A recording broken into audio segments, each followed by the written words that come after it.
com esse olhar de pena. Não me olhe como se estivesse tudo acabado pra mim. Não me olhe como se minha vida estivesse chegada ao fim. Sou filha do rei e a ordem é recomeçar. Recomeçar do ponto onde parei. Recomeçar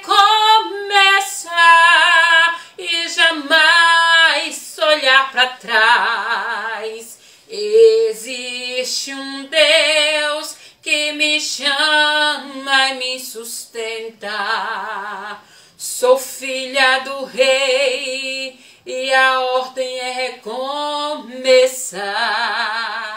Esse é mais um trecho de um hino, irmãos, que o Senhor me deu. E eu quero dividir esse pedacinho com vocês, para que você venha acreditar cada dia mais na promessa que o Senhor tem sobre a tua vida. Se por algum momento você parou na caminhada, se por algum momento você deixou de fazer aquilo que o Senhor ordenou para você fazer, e alguém olha para você e fala, olha, esse daí não vai conseguir mais fazer o propósito de Deus na vida dele. Olha, esse daí não vai conseguir mais que as promessas sejam realizadas na vida dele. Olha, você é filho e filha do rei. E a ordem para você neste dia é recomeçar. Amém.